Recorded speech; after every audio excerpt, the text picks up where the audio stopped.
Olá, iniciando o nosso revisional para a PRF de Geografia, vamos fazer a revisão da matéria do primeiro trimestre, certo? Inicialmente, capítulo 1 do nosso livro didático, onde nós falamos sobre a população mundial. Tópico 1, crescimento populacional. O que é importante a gente saber sobre crescimento populacional para a PRF? Onde estarão as gaivotas sobre esse assunto na nossa prova? Eu mostro para você. Importante saber sobre transição demográfica, né? Então tem que lembrar o que foi essa transição. Então, após um crescimento demográfico bastante intenso após a Revolução Industrial, houve uma tendência de desaceleração no crescimento mundial da população no final do século XX. Com exceção de alguns países menos desenvolvidos, o que se viu foram as taxas de crescimento populacional diminuírem em todo o mundo. Né? Aí por quê? Né? Quais os fatores que devem ser considerados quando a gente estuda o crescimento populacional? A gente deve descartar a diferença entre emigrantes e imigrantes, que também influenciam no crescimento populacional, mas principalmente diferença entre natalidade e mortalidade, que é o chamado crescimento vegetativo ou crescimento natural, certo? Lembrando que as taxas de natalidade, elas tendem a acompanhar os índices de mortalidade. Ou seja, toda vez que os índices de mortalidade caem, que a população começa a viver mais tempo, as taxas de natalidade também diminuem. As famílias começam a ter menos filhos. Ao passo que, todas as vezes que a taxa de mortalidade aumenta, más condições de vida, falta de planejamento familiar, péssimas condições de saúde, as taxas de natalidade também tendem a crescer, acompanhando esse crescimento, certo? Há uma relação direta entre esses dois aspectos aí do crescimento populacional. Tranquilo? Só completando aí o que eu já tinha falado. No capítulo 2, onde a gente falou sobre pobreza, fome e exclusão social, no tópico o que é pobreza, né? O que é importante a gente saber sobre a pobreza para a nossa PRF? Lembrar que existem dois tipos de pobreza, né? A pobreza absoluta, que é aquela situação de miséria ou penúria, onde a pessoa realmente tem necessidade de toda a ordem para sobreviver, e a pobreza relativa, que é uma situação de carência em comparação com outras pessoas.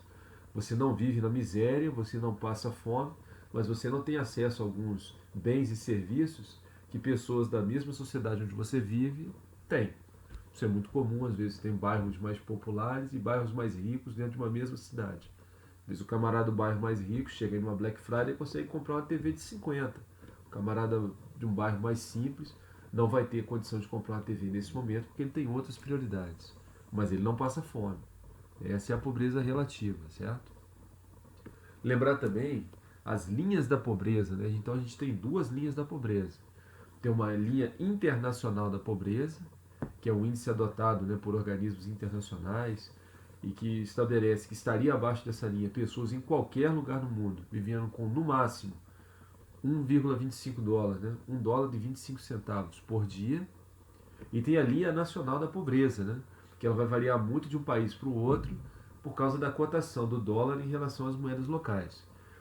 Hoje o valor do Brasil está um pouquinho maior, mas como o livro traz esse dado de R$ 70, para a prova, a gente vai trabalhar com a seguinte linha de ação. No Brasil, define-se como estando abaixo da linha nacional da pobreza as pessoas que ganham no máximo R$ 70 por mês.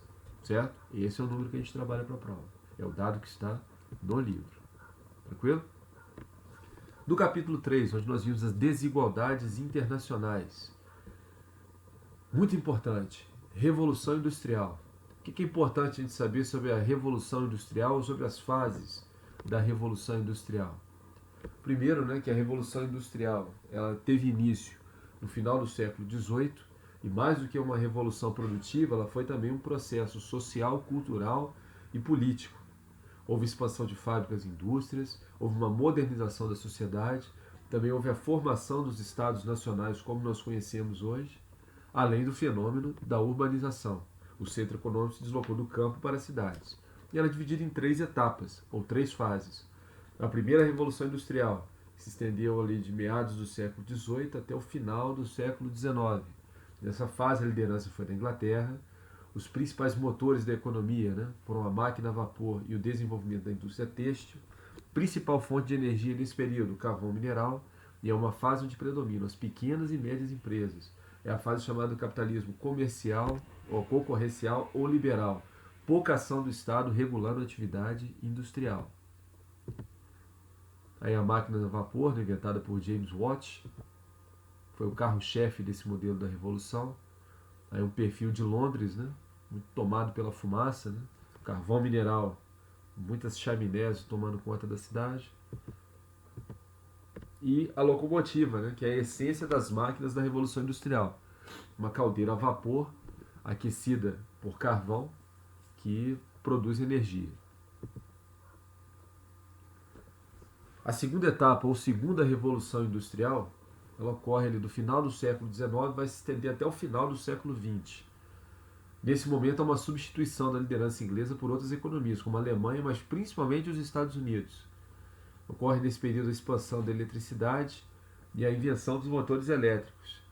Grandes empresas e linhas de montagem, também maior presença do Estado na economia e uma fonte de combustível importante que começa a dominar nesse período também, que é o petróleo, certo? A indústria automobilística é o carro-chefe desse momento da Revolução Industrial. Mas uma coisa também que é muito importante a gente saber quando se fala em segunda Revolução Industrial foi a revolução promovida por esses dois senhores, Frederick Taylor, que é o pai do Taylorismo, e Henry Ford, né, que é o pai do Fordismo, que foi o Taylorismo. Então, o Taylorismo foi uma técnica, né, de produção onde se procurava fragmentar ou dividir ao máximo as tarefas. Era marcado ali por gestos e comportamentos padronizados que chegavam a ser ensinados em treinamentos. Cada trabalhador se especializava em uma determinada ação, uma determinada fase da produção. Movimentos repetitivos, a corrente vai passando e cada um tem que dar uma martelada por ela. Dezenas de pessoas ao longo da linha de produção, a corrente vai sendo puxada, cada um dá a sua martelada e passa para o próximo. Lembra daquele filme Tempos Modernos que eu mostrei para vocês dentro da sala de aula? Já o Fordismo, né, que foi desenvolvido por Henry Ford, né, ele é um aprimoramento do Taylorismo. Né? Além dos movimentos repetitivos e fragmentados ao longo da linha, houve também a introdução da linha de montagem, que acelerou ainda mais o ritmo de trabalho. Então aquela corrente que antes era puxada manualmente, agora correria sobre uma esteira, de forma mais rápida. O ritmo das marteladas ia ser mais intenso. Com isso você teria também o aumento da produção. Né? O Fordismo ele defende a ideia da produção em massa e o consumo em massa. Né? Então, se há produção, tem que ter consumo. Por isso também, com o Fordismo, veio uma melhoria nos salários. Né? Porque o Ford defendia que os trabalhadores tinham que ganhar um pouquinho mais para adquirir alguns bens de consumo, não apenas receber o suficiente para a sua sobrevivência e de sua família. Certo? O Taylorismo e o Fordismo aumentaram a produtividade, contribuíram para a redução da jornada de trabalho e predominaram durante quase todo o século XX. Na sequência, a gente vai ter a terceira etapa da Revolução Industrial, ou Revolução Técnico-Científica, que ela vai ter início na segunda metade da década de 1970, ainda no século XX, e se estende até os dias atuais. Atualmente discute-se se nós já estaríamos em uma quarta Revolução Industrial. Mas, para muitos, o que nós vemos até o momento agora são as evoluções da terceira Revolução Industrial que ainda estaria em curso, certo? Nessa fase é muito importante o conhecimento científico e a tecnologia avançada. É a era da robótica, da inovação, da produção automatizada, sem atuação do homem na linha de produção. Nessa fase, né, desenvolveram-se novos setores, né, de ponta que se tornaram essenciais e modificaram os demais. A informática e a robótica, por exemplo, que revolucionaram a produção automobilística, telecomunicações que encurtaram as distâncias e diminuíram aí o fator tempo, né? A gente tem um mundo muito instantâneo, haja vista aí a revolução provocada pela internet, além de outros setores, né? Como a química fina, a indústria de novos materiais, biotecnologia, engenharia genética, uma infinidade de outras aplicações da terceira revolução industrial. Nesse período surge um novo processo também de produção que substituiu o Fordismo e o Taylorismo, que é a chamada produção flexível ou toyotismo. Foi desenvolvido nas fábricas da Toyota no Japão e é um método de trabalho que evita evitar o desperdício. Aquela produção em massa do Fordismo gerava muito desperdício. O toyotismo trabalha com a ideia do just in time, né? Ou seja, Considera-se a necessidade do consumidor para o momento. Aí fabrica-se somente o necessário e com grande controle de qualidade. Ainda no primeiro trimestre, né, nós vimos também a regionalização do espaço mundial. No capítulo 6, nós vimos aí as regiões geoeconômicas, o norte e o sul geoeconômico. Então, no tópico 1, países ricos e países pobres, o que é importante a gente saber? Para fins de desenvolvimento econômico, né, socioeconômico, o mundo está dividido em duas partes, né? Norte e sul geoeconômico. No norte estão os países ricos, né? São os países desenvolvidos há bastante tempo. E no sul estão os países pobres, né? Aí englobando os países subdesenvolvidos, os países em desenvolvimento e alguns países desenvolvidos recentemente, como a Coreia do Sul, Singapura. Esses ainda estão no sul geoeconômico, certo? Então, o que divide o mundo em duas metades é o chamado limite de Brandt. Percebam que em azul nós temos os países do norte geoeconômico. Em vermelho, os países do sul geoeconômico. Observe que aqui, ó, na porção leste, à direita, o limite de Brandt faz uma curva, né, para incorporar lá embaixo a Austrália e a Nova Zelândia, que ficam na Oceania. São países que, apesar de estarem no hemisfério sul, apresentam um padrão de desenvolvimento similar aos países desenvolvidos do hemisfério norte. Então, por isso, são enquadrados no norte geoeconômico. Já o Brasil, aqui à direita na América do Sul, em vermelho, ainda é um país em desenvolvimento. Então, enquadra-se no sul geoeconômico, assim como os outros BRICS, né? África do Sul, Índia, a China. Né? O norte geoeconômico tem países desenvolvidos, né? Como os Estados Unidos, Japão, Alemanha, Noruega, Suécia, Austrália, etc. Tem países de desenvolvimento mediano, como Grécia, Portugal, Rússia e Albânia, que por se destacarem em alguns pontos muito específicos, né, de tecnologia altamente avançada, como tecnologia aeroespacial, nuclear, que a Rússia domina, e ou por estarem em algum bloco econômico, né, que reúne outros países desenvolvidos, como é o caso de Portugal e Grécia, que fazem parte da União Europeia, estão no norte geoeconômico. Já no sul geoeconômico, as disparidades são maiores. Né? Você tem países de desenvolvimento recente e elevado padrão de vida, como Coreia do Sul, Taiwan e Singapura. Tem países bastante industrializados, mas com grandes desigualdades sociais, como China, Brasil, Índia e México. E tem países extremamente pobres e quase sem industrialização, como, por exemplo, Ruanda, Sudão, Sudão do Sul, praticamente todos os países da África subsaariana, com exceção da África do Sul.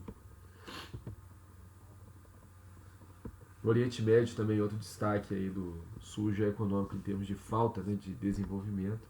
É o Iêmen, né, um país extremamente pobre e precário, com um padrão de vida muito parecido ao da África subsaariana. E aí no capítulo 2, né, no tópico 2, desse capítulo a gente viu como medir o desenvolvimento. Né? Então o que é importante a gente saber na hora de medir o desenvolvimento mundial? Para a prova, é importante a gente se ligar nos indicadores que são usados para se medir o desenvolvimento de um país. Então, a gente tem indicadores econômicos, distribuição social da renda, expectativa de vida, mortalidade infantil, educação e, principalmente, o Índice de Desenvolvimento Humano, o IDH. Vou falar um pouquinho sobre cada um desses índices, certo? Então, primeiro, indicadores econômicos a gente tem dois, né? Produto Interno Bruto, que é o valor de todos os bens e serviços produzidos por um país em um determinado espaço de tempo, e a renda média da população, ou seja, a renda per capita, né? Que é medida na moeda nacional e convertida para o dólar. Então, esses são os dois principais indicadores econômicos. Já na distribuição social da renda, é só a gente levar em consideração que nos países desenvolvidos, em geral, a distribuição da renda nacional é bem mais equilibrada e com uma grande desigualdade.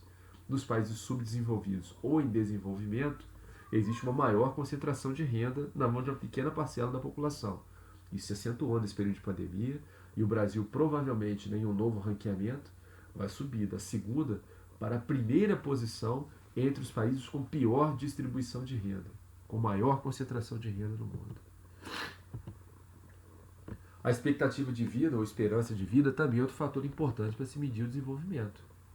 Esse é o número de anos, né, que uma pessoa, que um indivíduo nascido, né, em determinado grupo viva em condições normais. Quantos anos se espera que ele vai atingir? assim como a mortalidade infantil, que mede quantas crianças de até 1 ano de idade morrem em cada grupo de 1.000 crianças nascidas vivas. A taxa de mortalidade infantil com menor grau de desenvolvimento são maiores do que nos países desenvolvidos. Então, os países pobres morrem mais crianças até 1 ano de idade, a cada grupo de 1.000 nascidas, do que nos países desenvolvidos. Educação. Então, uma relação direta entre educação e desenvolvimento. Os países mais desenvolvidos são os que têm as populações mais escolarizadas. Importantíssimo, certo? IDH, Índice de Desenvolvimento Humano. Então, ele foi criado no âmbito das Nações Unidas em 1990 e ele leva em consideração quais parâmetros? Indicadores econômicos, PIB e a renda per capita. Também leva em consideração os indicadores de saúde, mortalidade infantil, expectativa de vida e indicadores de educação. Então, é um índice mais completo, certo? Leva em conta esses 3 aspectos. Então, o cálculo de IDH vai variar na escala de 0 a 1. Quanto mais próximo, né, de 1, mais desenvolvido é o país.